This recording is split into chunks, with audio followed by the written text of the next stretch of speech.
Hello everyone and welcome to my channel. এখন আমি হিরোগিরি এই সিনেমাটা নিয়ে কথা বলবো। 2015 সালে রিলিজ হওয়া এই সিনেমাটা কমার্শিয়াল সিনেমা, মাস কমার্শিয়াল আমি বলতে পারবো না, কারণ এখানে অ্যাকশন থাকলেও এখানে কমেডিটাকে বেশি প্রাধান্য দেওয়া হয়েছে এবং রবি কিনাগির পরিচালনায় এই সিনেমাটা মানে মাস কমার্শিয়াল সিনেমা বলতে যেটা বোঝায় সেই হিসাবে কিন্তু মাস কমার্শিয়াল সিনেমা এটা নয়। তো সেই হিসাবে আমরা এই সিনেমাটাকে অ্যাকশন কমেডি জনরার মধ্যে আমরা ফেলতে পারি। এখানে মুখ্য চরিত্রে যারা যারা অভিনয় করেছেন, মিঠুন স্যার আছেন এখানে, কোয়েল মল্লিক, দেব, সায়ন্তিকা খরাত স্যার, এনারা এখানে অভিনয় করেছেন।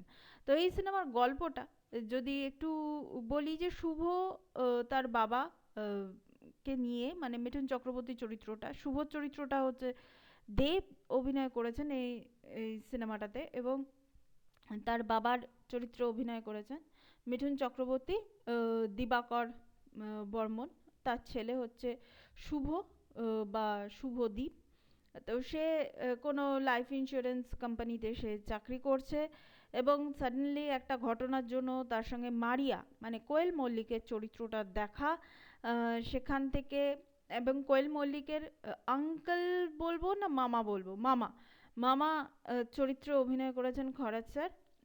তো মানে এনারা দুজনে মিলে দেবের সঙ্গে যে যে সিনগুলো আছে, ওই সিনগুলো কিন্তু পুরোপুরি কমেডি জনরার মধ্যেই পড়ে যায়, এবং কিভাবে দুজনের মধ্যে মানে দেব এবং কোয়েল মানে শুভ আর মারিয়া এর মধ্যে কিভাবে কেমিস্ট্রিটা গড়ে ওঠে সেটা নিয়ে এই সিনেমাটা তো আছে বটেই, কিন্তু এখানে যদি এরকম অ্যাকশন কমেডি সিনেমাতেও কিন্তু একটা টুইস্ট আছে, যে টুইস্টটা কিন্তু আমার ভালো লেগেছে।